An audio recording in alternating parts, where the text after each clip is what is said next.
I'm Victor Glover, NASA astronaut and pilot for the NASA Crew-1 mission to the International Space Station.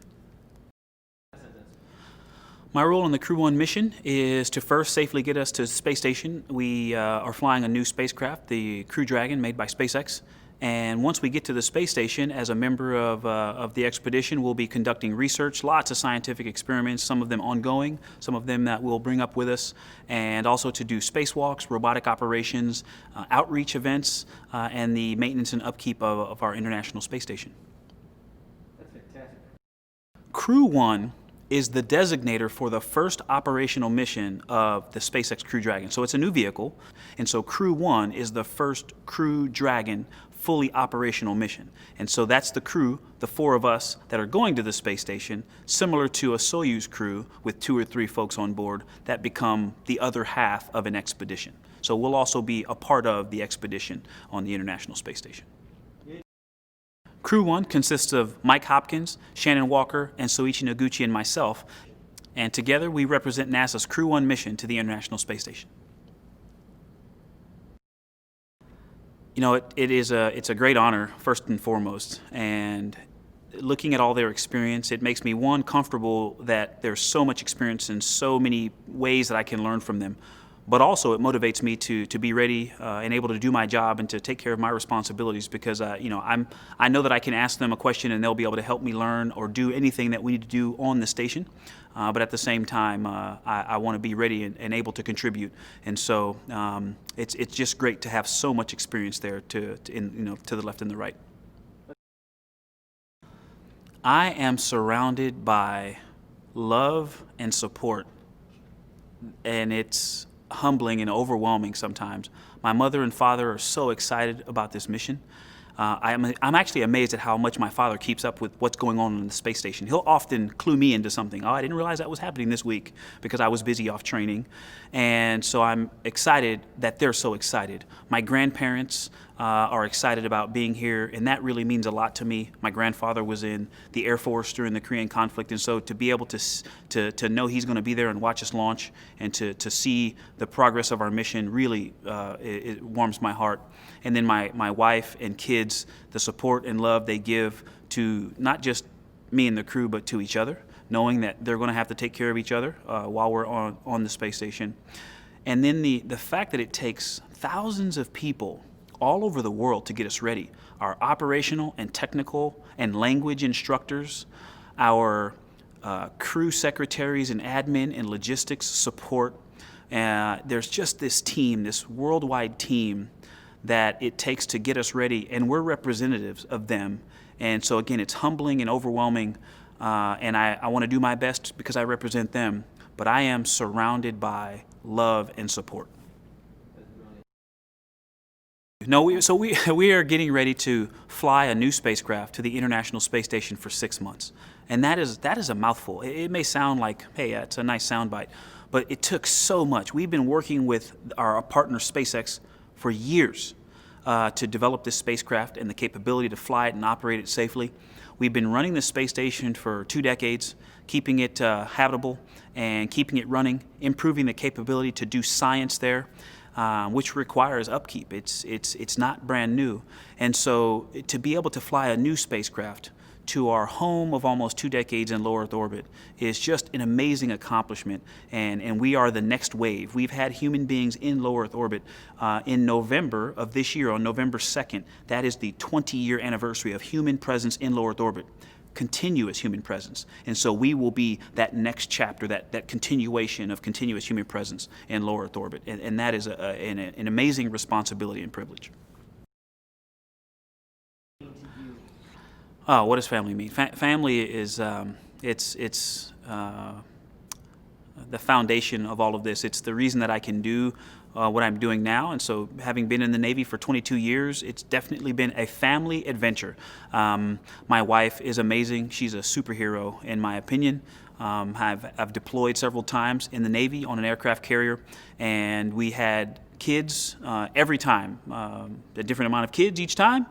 But she has been an amazing mother and support for me as well. And so, again, knowing that they're going to be there to support me that we'll be in touch, able to email and call and video chat, but then also that they're so important to supporting each other through this and also having fun with it. I mean, we're going to make it fun as well. We've got some games and some books that we're going to read or to play together while I'm in space, instead of just having a phone call where, hey, how was your day? How was your day? We're going to try to do some unique things with that time that we have, since it's so unique. But I think my family is excited, and that's exciting for me, because my goal in this entire endeavor was to make sure that it continued to be a family adventure, that they look back on this time with fondness and not as that, hey, that was that stressful period where Dad was gone a lot and then he left for 6 months. And so I really want them to enjoy this and to dig into to feel their role in it was so important, which it is. So true. I think the overriding thing that I've got going on right now is just focus, the importance of focus. There are a lot of things that want to steal our attention, and so from the very beginning, a little over 2 years ago, when we knew this was coming, I had a talk with my family and told them that NASA's going to get me ready to fly in space. My job is to get them ready, and I've tried really hard to stick to that. And right now, that is even more so my focus as we finish these last months of training. So just trying to stay focused. I think we've all, our crew, Mike Hopkins, Shannon Walker, and Soichi Noguchi, and myself, I think we've done the training and we've done well gelling and working together. And so now just making sure that we're doing the right things. There's a lot of discussions and things going on and traveling amidst these the pandemic, and keeping our families safe. And so, like I said, a lot of things to distract you, and it's just important to make sure that we're still getting the right things done. No doubt. Like. And so my family, I try hard not to burden them with a whole lot of work when I come home. I like to engage in the things that they're doing as well. But at the same time, I want them to appreciate what's going on. Like these last few months, I've been doing a lot of science, and I try to take pictures and document what I'm doing so that I can send them pictures and share with them what some of the contraptions that I have to wear around, and thermal imaging pictures I've taken recently, which look pretty cool. But so I think they're excited, but they also realize that there's still quite a long way to go. Dad's got a lot of travel and a lot of training to do between now and then. But they are looking forward to eventually getting out to Kennedy Space Center and watching a launch, and seeing all of this kind of come to fruition, something that we've been working really hard on. And then being able to be in touch, them understanding that we have the ability to communicate via teleconference technology, and then I can make a phone call and call any of them on their cell phones or on the home phone is important. So they understand that we'll be in contact for the 6 months that I am up there as well. So they're excited. We've been doing this for a long time, though, so they also realize that there's still quite a bit of time before we launch, and just trying to, again, make sure that in these last few months we're focused and doing the right thing so that we get to launch and we're all ready to go, and that stress is at a minimum. No doubt.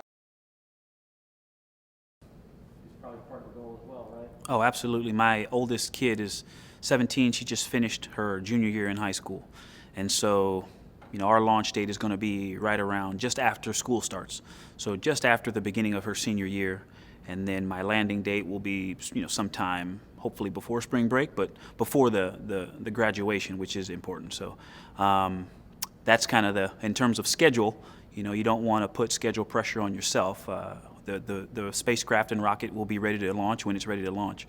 But every day we delay, that's what I'm thinking about, is it's one day closer to my kid's graduation. And so I would love to be here for it, but we've had a talk, and I told her if I have to, watch from space, that would be pretty cool too. It'll be memories, something for us to talk about later. But yeah, it's definitely important to be there for the family, because they're going to spend so much time working with NASA to be there for us.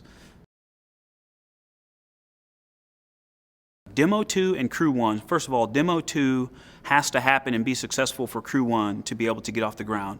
And so their mission is going to be a major part of certifying this vehicle for continued use to the space station. So that is key. but there will be some differences. From the outside, it will look very similar. One of the major differences is we will be a full expedition complement, so about a 6-month stay on the space station. And our vehicle has a few differences, improvements that SpaceX has made in the way that they make these vehicles. And so again, from the outside, it will look very similar, but on the inside, a few differences. But our crew complement, once we get up there, Bob and Doug, 2 people made up the Demo 2 crew. Our crew is 4. That's all the seats in the Crew Dragon, and that brings up the ability to more efficiently and effectively conduct spacewalks, robotic operations, and all those other things that we talked about, the science, the outreach. And so again, we will bring a full crew complement. We will have a 6 to 7 person crew on board the International Space Station, and then because of Demo 2, we will be able to continuously provide crews to and from the space station safely from Kennedy Space Center. The goals of the Crew-1 mission. We want to get our Crew Dragon spacecraft to the space station and home safely. Flying the spaceship is one piece, and 2 very important phases that will be separated by 6 months. But in between, there's also the very important mission of being on the International Space Station. We will conduct spacewalks to upgrade and keep the space station flying and healthy. We will do maintenance inside to keep the space station running. We will use that orbiting laboratory to conduct science, or really to do the hands-on part of the science experiments that happen on space station in conjunction with our principal investigators on the ground. And we will also conduct outreach events to talk to people all over the world about the amazing things that are going on in low Earth orbit, and hopefully supporting our trips beyond low Earth orbit. And so our goal is to provide trained crew for a 6-month expedition to again continue that human presence in low Earth orbit. Fantastic. At a very high level, when I got assigned, my wife and I were actually on vacation, and we had some time to just talk. There's just the 2 of us about what this meant for our family and what it meant for us individually. And so I came up with, I guess, 3 perspectives or goal priorities. And so one was to keep things simple, and to keep things flexible, and to keep stress low. And so I think that is what puts me in the best position to be ready no matter what, how things change, or if they don't change, to do my job in that environment.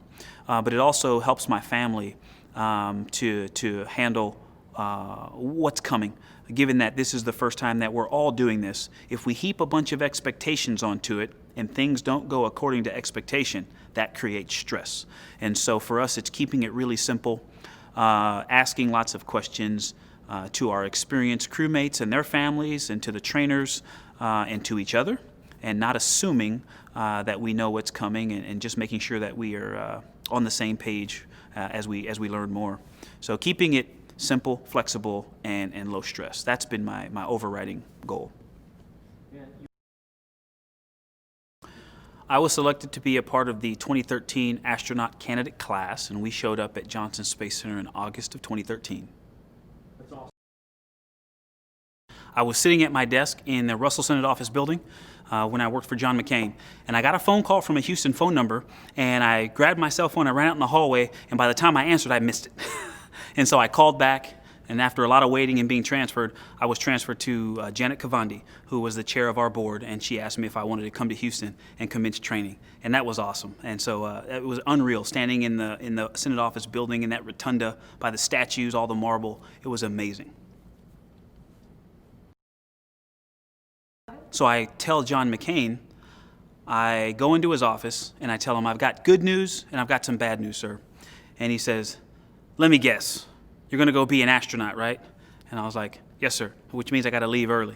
And so that was the good news and the bad news. And it turns out he had actually found out from one of the Kelly brothers, because he was the Arizona senator, and they were back in Arizona, and they had received the list beforehand. And so I thought I was gonna go in and surprise him with it, but that actually wound up being a really good conversation. And one of the things he said to me then was, he said, you help America get our spacecraft capability to launch our American astronauts from American soil. You help NASA do that. And so it's really a special honor and a privilege to be a part of the commercial crew program doing just that. We graduated from astronaut candidate training on July 8th of 2015, and that date is significant for a couple of reasons. It was the day we got our pins. We got our astronaut pins on July 8th, 2015, which is the same day the New Horizons spacecraft had completed its billions of miles journey to Pluto to take high-resolution images of the surface of Pluto, and that was the first day we got a picture taken. So a pretty special day. Why did I become an astronaut? Wow, that goes way back. So high school, athlete, loved being a part of a small high-performing team, wrestling and football.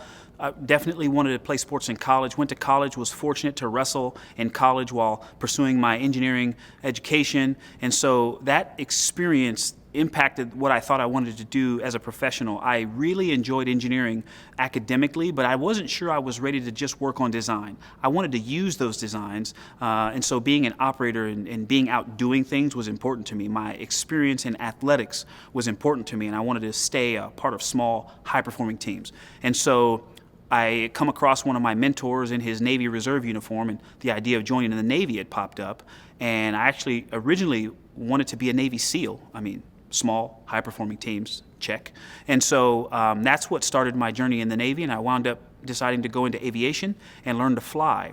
And so the love of flying, if I haven't made that clear, the love of flying and being a part of a small, very specialized, high-performing team that gets to do things in really interesting and challenging environments, and the astronaut corps is the epitome of that. So yeah, I was lucky. I threw my hat in the ring, and they happened to need a person with my skill set. That's brilliant. What's your favorite? My favorite aircraft to fly is the F-18 Hornet. There you go. Okay, graduated from college and went to Officers Candidate School and was commissioned in 1999. Went from there to flight school and got my wings in 2001. And I finished flight training and went to learn to fly the F-18 in San Diego, actually in a Marine squadron at Miramar. And I finished F-18 training in early 2003 and showed up to my first fleet squadron in 2003. And I was in Virginia Beach from 2003 to 2006, where I deployed in support of Operation Iraqi Freedom in the summer of 2004. And from that tour, when that was completed, I went to test pilot school, and I actually did an exchange program and went to the Air Force test pilot school, even though I'm a naval aviator, and I was able to learn about test flying in Southern California. And then I went right up the road to a small outpost in the desert we call China Lake Naval Air Weapons Station, and I was a weapons and systems test pilot for 2 years. And then from there, I got to go to school full-time. They call it the Air Command and Staff College, and so, or we call it War College for short.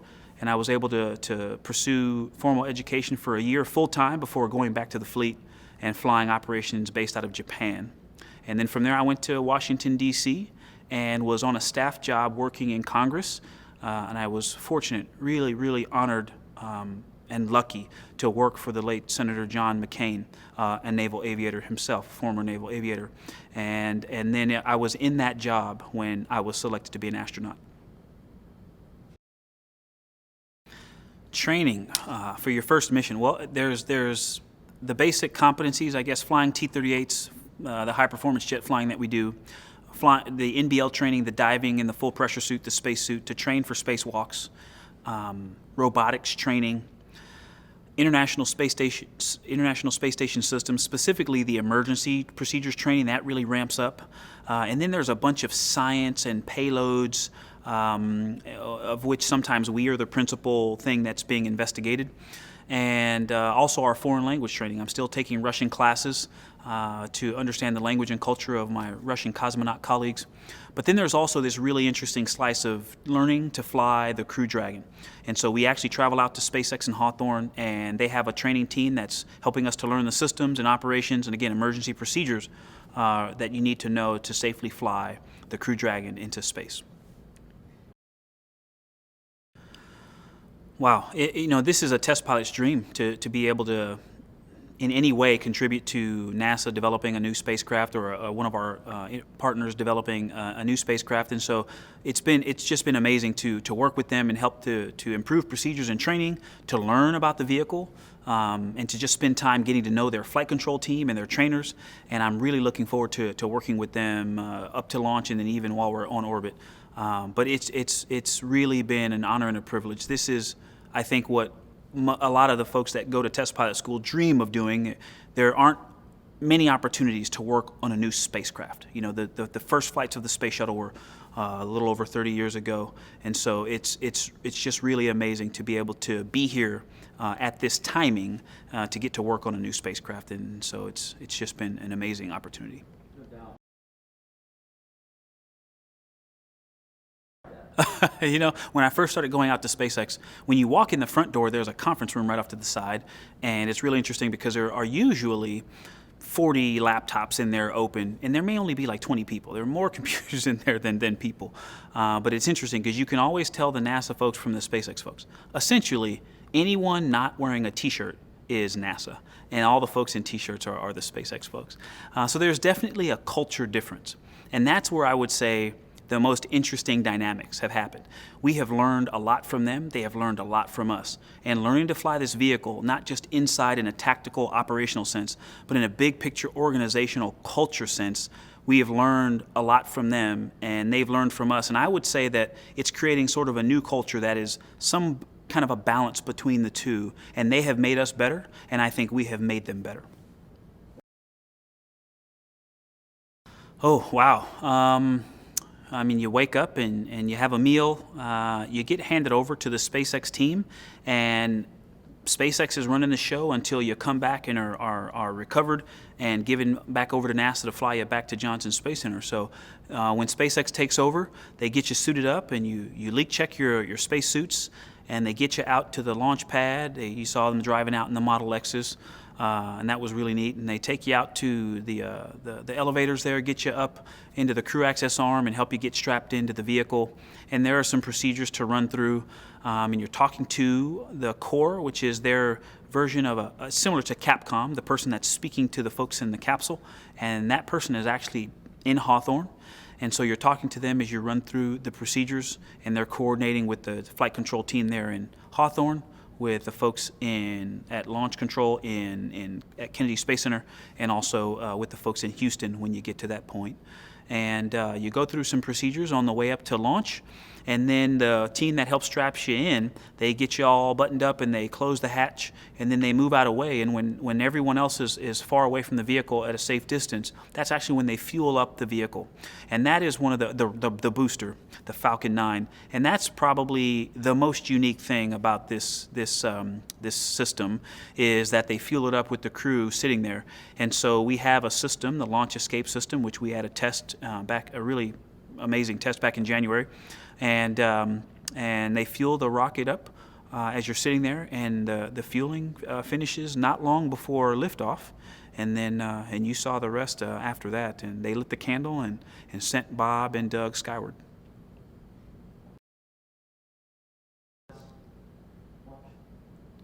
My overriding thought when I envision us getting to that point is, don't screw up. I mean, we have responsibilities, things that we're watching, and then some things that we will be doing, interacting with the vehicle, and making sure that we understand what the vehicle's doing, what it's expected to do, and what it's actually doing. And so trying to stay focused on those tasks when, again, everything I do at that point will be the first time I've done it. Actually, that's true for all of us. None of us will have flown this vehicle before. And so I think trying to, one, appreciate the magic and the accomplishment that it is to get to the first operational mission of the Dragon, but to also make sure that we're focused on our responsibilities and flying it safely. And then once we've done that safely, I think we can look back on it and appreciate that. But so trying to balance that, enjoying and living in the moment, but also managing the responsibilities to make sure that we get to space, to low Earth orbit safely. I'm looking forward to that juxtaposition of emotion. I think there are windows that would be down kind of near our feet, and so our screens are up high, and I just envision at some point being able to take a look down and to see the Earth from a perspective that I've never seen. I've been to 64,000 feet. That's the highest up I've ever been above the ground. And so to get to a point beyond that and then be able to look down at the earth, that'll be a little special moment. But then I'll still have responsibilities, and to look back up at that display and make sure that we're on timeline. It'll be an interesting tension to manage.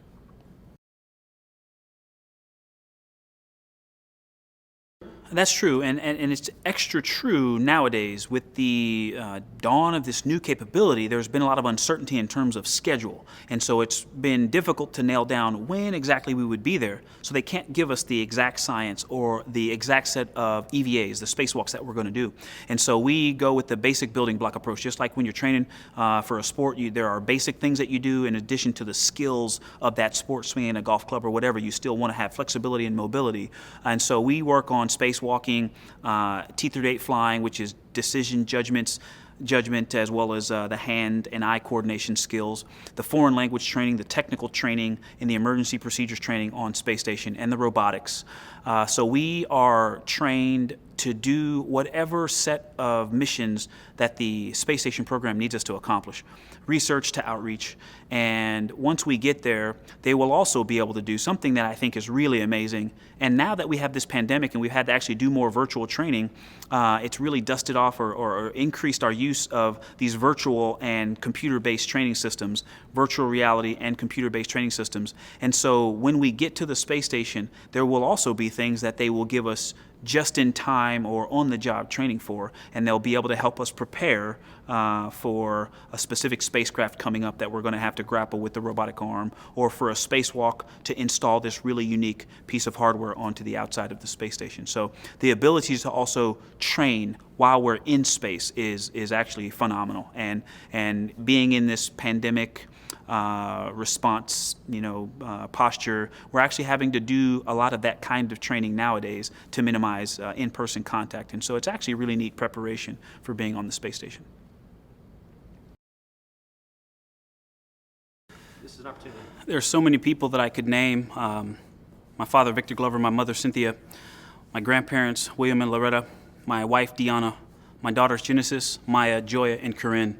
And there are thousands of other people that I would like to name: my trainers, my instructors, my colleagues, my crewmates at NASA, all our international partners, and the cosmonauts. All of you are a part of this mission, and we carry you with us, and it makes us want to do our best because we represent you. So thank you for your support and for your love, and know that you're flying with us on Crew-1. Be involved in a mission like this? It doesn't matter what you want to do. One of the most important things to your ability to achieve success is your understanding and definition of what success is. And so I think some things that are just universal are the things that I tell young folks when I go out and speak, but I think it applies to us older folks as well, and I try to live these myself. And so number one is to be gritty, Gritty, to be gritty. It means not quitting. Don't give up in the face of a challenge. And the greatest challenges you'll ever experience are from within. And if you can control these challenges, external challenges are no big deal. So number one, be gritty. Number two, be a lifelong learner. Learning inside and outside the classroom, learn to computer program, learn a foreign language. And once you learn one thing, master something. Learn to play an instrument. Climb down that mountain and go ascend another mountain. And before long, you've amassed so many skills that your skill set might actually make you successful, but your ability to acquire skills is the thing that really is going to be so valuable to you in the future. So be gritty, be a lifelong learner, and the last one is to be a good teammate. That's hard, though, because you don't get to determine if you're doing a good job. It's the people to your left and your right. But that's why it's even more important for us to focus on that, because it takes the focus off of yourself. So be gritty, be a lifelong learner, and be a good teammate. I don't care what you want to do, you'll be good at it.